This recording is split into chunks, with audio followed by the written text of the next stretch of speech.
ونصلي على رسول الکریم اما بعد۔ محترم سامعین کرام، استقبال رمضان کے حوالے سے آج دوسری نشست ہے۔ آج کی نشست میں ہم بلا تمہید رمضان کے مسائل کے حوالے سے گفتگو کرتے ہیں اور طریقہ کار کچھ اس طرح رکھتے ہیں کہ ہم آپ کو سب سے پہلے کچھ اصول بتا دیتے ہیں، تفصیلی طور پر اصولوں کی بات کرتے ہیں تاکہ پھر آپ کو مسائل کے سمجھنے میں آسانی ہو۔ تو روزہ کن چیزوں سے ٹوٹتا ہے، کن چیزوں سے نہیں ٹوٹتا، کب خراب ہوتا ہے روزہ، اس حوالے سے آج یہ بڑی اہم گفتگو ہے۔ تو یاد رکھیے سب سے پہلا اصول کہ روزہ جسم کے اندر داخل ہونے والی چیزوں سے ٹوٹتا ہے، جسم سے باہر نکلنے والی چیزوں سے روزہ نہیں ٹوٹتا۔ یہ پہلا اصول ہے کہ روزہ جسم کے اندر داخل ہونے والی چیزوں سے ٹوٹتا ہے، جسم سے باہر کوئی چیز نکلے تو اس سے روزہ نہیں ٹوٹتا۔ اور اس حوالے سے احادیث میں یہ الفاظ ہے کہ انما الفطر مما دخل وليس مما خرج، اور بعض روایات میں کہ انما الصوم مما دخل وليس مما خرج، کہ روزہ ان چیزوں سے ٹوٹتا ہے جو جسم میں باہر سے اندر داخل ہوتی ہیں، اور ان چیزوں سے جو اندر جسم کے اندر سے باہر نکلتی ہیں ان سے روزہ نہیں ٹوٹتا۔ اصول سمجھ میں آ گیا آپ کو؟ پہلے اس اصول پہ دیکھیں بہت سارے مسائل اب آپ نکالیں گے۔ مثلا کسی کو الٹی ہو جائے، قے، اب چیز جسم کے اندر سے نکلتی ہے، باہر سے بھی تھوڑی آئی ہے، لہٰذا عام طور پہ قے کرنے سے یعنی الٹی کرنے سے روزہ نہیں ٹوٹتا۔ اب مسئلہ سمجھ میں آیا آپ کو؟ اس پہ تفصیلی بات بعد میں کریں گے روزے کی، اس الٹی کی صورت میں روزہ کب ٹوٹتا ہے۔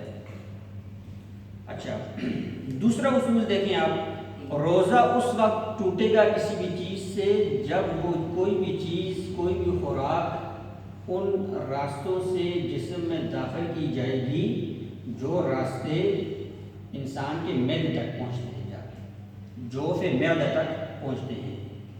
ٹھیک ہو گیا؟ مثلا منہ کے ذریعے بندے نے کوئی چیز کھائی، اب منہ کا راستہ ڈائریکٹ جاتا ہے کدھر؟ حلق سے ہو کے معدے تک۔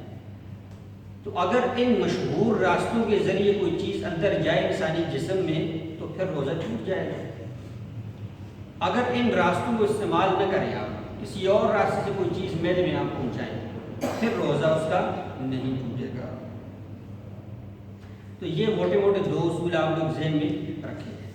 دو اصول سمجھ میں آئے کہ کوئی چیز جب انسانی جسم میں داخل ہو، اور داخل ہونے کے علاوہ دوسری شرط داخل ہو مشہور منافذ سے، مشہور جگہوں سے، جو جگہ سیدھا جا کے معدے تک پہنچتی ہے، تو پھر جا کے اس بندے کا روزہ ٹوٹ جائے گا۔ اس کے علاوہ کوئی ایک شرط بھی نہ ہو پھر روزہ نہیں ٹوٹے گا اس کا۔ اب اس حوالے سے بہت سارے مسائل آپ کے سامنے رکھتے ہیں۔ مثلا پہلا مسئلہ آپ یہ ذہن رکھیں۔ اچھا، یہاں یہ ایک بات آپ لوگوں نے نوٹ کرنی ہے کہ کسی بندے نے بھولے سے کوئی چیز کھا پی لی نا، اس کا روزہ نہیں ٹوٹے گا، یہ ہماری بات سے خارج ہے، اس پہ بات ہی نہیں۔ کسی بندے نے بھول کے کھا لیا یا پی لیا تو اس بندے کا روزہ نہیں ٹوٹتا۔ یہ ساری باتیں اس صورت میں ہیں جب بندہ جان بوجھ کے کوئی چیز استعمال کرے۔ اب اس حوالے سے پہلا مسئلہ ذہن میں رکھیں، مشہور مسئلہ ہے جدید جو مسائل میں سے ہے کہ جو لوگ دل کے مریض ہوتے ہیں وہ بعض اوقات کچھ گولیاں، کچھ ٹیبلٹس ہوتی ہیں جو زبان کے نیچے رکھنے کے لیے ہوتی ہیں۔ اب ایک بندے کو دل کی تکلیف، انجائنا کا درد شروع ہو گیا، شدید تکلیف میں ہو، اب اس کو گولی دینی ہے، اس نے زبان کے نیچے رکھنی ہے، تو کیا اس سے روزہ ٹوٹے گا یا نہیں ٹوٹے گا؟ تو اس سے روزہ نہیں ٹوٹتا۔ وہ بندہ یہ گولی اپنی زبان کے نیچے ٹیبلٹ رکھ سکتا ہے۔ وجہ اس کی یہ ہے کہ اس گولی کا اثر، اس گولی کا ذائقہ انسان کے حلق میں نہیں پہنچتا جا رہا، اور نہ ہی پھر یہ سیدھا معدے تک جاتی ہے۔ لہٰذا قلبی امراض کے لوگ وہ دوائیاں جو زبان کے نیچے رکھی جاتی ہیں ان کا استعمال کرنا روزے میں درست ہے۔ اس کی کوئی مثال ہے ہمارے پاس فقہ میں؟ تو بالکل موجود ہے، مسواک۔ مسواک کرنا بھی تو جائز ہے نا، تو کیا مسواک کیا ذائقہ وغیرہ منہ میں نہیں رہتا؟ تو منہ میں رہتا ہے، ٹھیک ہے۔ تو اس وجہ سے یہ والی گولیوں کا استعمال لوگوں کے لیے ٹھیک ہے۔ دوسرا مسئلہ، بعض لوگ، وہ لوگ جنہیں سانس کے امراض ہوتے ہیں وہ انہیلر کا استعمال کرتے ہیں، انہیلر، ٹھیک ہے۔ تو اس انہیلر کے استعمال شرعی حوالے سے یہ ٹھیک نہیں، اس بندے کا روزہ ٹوٹ جائے گا۔ وجہ اس کی یہ ہے کہ انہیلر کے اندر ہوا تو ہوتی ہے لیکن دوا کے اجزاء بھی اس میں ہوتے ہیں. تو جب وہ انہیلر استعمال کرتے ہیں تو دوا کے جو اجزاء ہیں وہ گلے میں پہنچ جاتے ہیں حلق میں, تو حلق سے نیچے سیدھے پہنچنے کا احتمال ہے کہ یہ معدے میں پہنچ جائے. تو اس بنا پر احتیاطاً فقہاء نے یہ کہا کہ انہیلر کے استعمال سے روزہ ٹوٹ جائے گا. اب اس کا حل کیا ہے, متبادل کیا ہے, تو بندہ کیا کرے, تو بندہ یہ کرے کہ وہ روزہ چھوڑ سکتا ہے, کیونکہ اگر وہ انہیلر استعمال نہیں کرے گا تو سخت تکلیف میں ہوگا, پریشانی میں ہوگا. تو ایسے بندے کے لیے روزہ چھوڑنے کی گنجائش موجود ہے, یہ بندہ بعد میں قضا کر لے. یہ مسئلے بھی کلیئر ہو گئی. تیسرا مشہور مسئلہ ہے انجیکشن کا استعمال. رمضان میں کیا ہے, انجیکشن لگوا سکتے ہیں یا نہیں لگوا سکتے؟ تو سنیں, کچھ انجیکشن ہوتے ہیں جو رگوں میں لگائے جاتے ہیں, کچھ ہوتے ہیں جو گوشت کو اس میں لگاتے ہیں, جیسے انسولین کا ٹیکہ ہوتا ہے, یہ بہت سارے ٹیکے.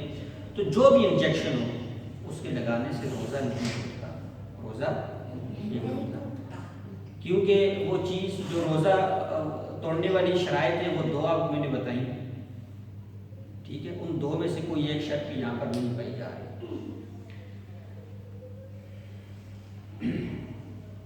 کیونکہ جب انجیکشن انسان میں لگایا جاتا ہے تو وہ ان اصل راستوں سے جو سیدھا ڈائریکٹ میل تک جاتے ہیں تو وہ تو نہیں ہوتے نا. مثلا بازو میں انجیکشن لگ گیا تو اب بازو کا راستہ میل تک تھوڑا ہی جاتا ہے ڈائریکٹ, ٹھیک ہے. اب وہ منفذ اصلی, وہ اصلی جگہوں والی شرط وہ ختم ہو گئی. اس وجہ سے انجیکشن کا استعمال ٹھیک ہے رمضان میں. البتہ بعض لوگ طاقت کے لیے انجیکشن لگواتے ہیں, پانی کم ہو جاتا ہے روزے کی حالت میں, تو کیا وہ لگوا سکتے ہیں؟ تو بالکل لگوا سکتے ہیں. کوشش یہ ہو کہ نہ لگوائیں, بچنا چاہیے. لیکن اب آپ دیکھتے ہیں کہ اب آپ کی حالت نازک ہو رہی ہے, انسان بہت زیادہ ضعف کا شکار ہو رہا ہے, تو وہ روزے کی حالت میں کوئی انجیکشن ایسے جو طاقت والے وہ استعمال کر سکتا ہے. نہ کرنا بہتر ہے, ٹھیک ہے, بچنا چاہیے, لیکن اگر کر لے تو بڑا ٹھیک ہو جائے گا. سرما لگانا, سرما لگانے سے بھی روزہ نہیں ٹوٹتا, کیونکہ اگر سرما کوئی بندہ لگائے تو کیا سرما لگانے سے وہ سرمے کے اثرات میل تک پہنچ جائیں گے آنکھوں سے؟ یعنی ڈائریکٹ راستہ آنکھوں سے میل تک نہیں ہے, تو وہ شرط کیا ہے اس کے اندر نہیں پائی جا رہی. سر میں تیل لگانا, اعضاء کے جسم کو تیل لگانا, مالش کرنا وغیرہ وغیرہ, ان ساری چیزوں سے روزہ نہیں ٹوٹتا اگرچہ ان کے اثرات انسانی جسم کے اندر پہنچتے ہیں. لیکن پھر وہی بات کہ میل تک پہنچنے کے لیے راستہ کون سا ہو جو مشہور سیدھا ڈائریکٹ منفذ جاتا ہو, جیسے حلق ہو گیا, ٹھیک ہے, ناک ہوگی, ناک سے بالکل سیدھا راستہ اندر جاتا ہے عام طور پہ. اچھا, کان میں تیل, کان میں کسی بندے نے تیل ڈال دیا یا دوا ڈال دی تو اس سے بھی روزہ نہیں ٹوٹتا. کانوں میں تیل ڈالنا, کانوں میں دوائیاں ڈالنا, اسی میں آنکھ کو بھی لے لو, آنکھ میں بھی دوا ڈالنے سے روزہ نہیں ٹوٹتا. اسی میں ناک کو بھی لے لو. ناک کے حوالے سے تھوڑی سی احتیاط کرنی ہے. اگر آپ نے ناک میں دوائی ڈالی تو ظاہر ہے اس کے اثرات عام طور پہ حلق پہ پہنچ جاتے ہیں, تو اس وجہ سے ناک میں دوا ڈالنے سے احتیاط کرنا چاہیے, کیونکہ جو بھی چیز حلق میں پہنچ گئی روزہ ٹوٹ گیا. حلق میں پہنچ گئی تو روزہ ٹوٹ گیا. اس حوالے سے قے کا جو مسئلہ ہے, الٹی کا مسئلہ ہے, کسی انسان کو قے آ رہی ہو تو کیا کرے گا. تو قے کا مسئلہ ذہن میں رکھیں کہ صرف ایک صورت میں قے کرنے سے روزہ فاسد ہو جائے. وہ ایک صورت کیا ہے کہ جب انسان جان بوجھ کر قصدن قے کرے, کوئی انگلی ڈالی جان بوجھ کے کر رہا ہے, اور وہ جو قے اس کی آئی وہ منہ بھر کے ہو, اس صورت میں اس کا روزہ ٹوٹ جائے گا. اس کے علاوہ جتنی بھی صورتیں اس کا روزہ نہیں ٹوٹے گا. بیمار تھا, اچانک اس کو الٹی ہو گئی تو روزہ نہیں ٹوٹا اس کا. کیوں نہیں ٹوٹا؟ ابھی آپ نے اصول پڑھا کہ انسانی جسم سے کوئی چیز باہر نکلے اس سے روزہ نہیں ٹوٹتا. باہر سے کوئی چیز اندر جائے اور ساتھ میں وہ جگہ بھی کیا ہو جو میلے تک پہنچنے والی ہے, تو اس سے روزہ پھر ٹوٹ جاتا ہے. دانت سے کسی بندے کا خون نکلا جی, تو اگر وہ دانت سے جو نکلنے والا خون ہے اگر وہ حلق تک نہیں پہنچا تو روزہ نہیں ٹوٹا اس کا. لیکن اگر حلق تک وہ گلے میں پہنچ گیا خون اور آپ کو محسوس ہو رہا ہے, اور آپ کو ایسا محسوس ہو رہا ہے کہ وہ خون زیادہ ہے اور جو تھوک جس کے ساتھ وہ مل کے اندر گیا وہ کم ہے, تو پھر آپ کا روزہ کیا ہو جائے گا, ٹوٹ جائے گا. یعنی اگر خون کی مقدار زیادہ ہے تو روزہ کیا ہو گیا, ٹوٹ گیا. لیکن اگر ہلکا سا ذائقہ ہے تھوڑا سا, لیکن وہ تھوڑا سی تھا اور تھوک اندر جو تھا وہ بلغم وہ زیادہ تھا, تو پھر آپ کا روزہ نہیں ٹوٹا. ٹھیک ہو گیا. تو یہ مشہور مسائل ہیں جو روزے کے حوالے سے آپ لوگوں کو ہم نے بتا دیے ہیں. اسی طرح کسی نے حجامہ لگوا لیا، پشنا لگوانا اس کو کہتے ہیں، اس سے بھی روزہ نہیں ٹوٹتا. پشنا لگانے سے بھی روزہ نہیں ٹوٹتا. کیوں؟ پھر وہی اصول یاد رکھے کہ باہر سے کوئی چیز نہیں گئی نا اندر، خون جسم سے نکلے ہے باہر، لہٰذا سے روزہ نہیں ٹوٹا. تو یہ وہ مشہور مسائل تھے رمضان کے حوالے سے جو آپ لوگ اس کو آپ کی گوش گزار ہم نے کیا. اللہ تعالیٰ عمل کی توفیق نصیب فرمائے. کسی بھائی کو کوئی سوال ہے تو وہ کر سکتا ہے،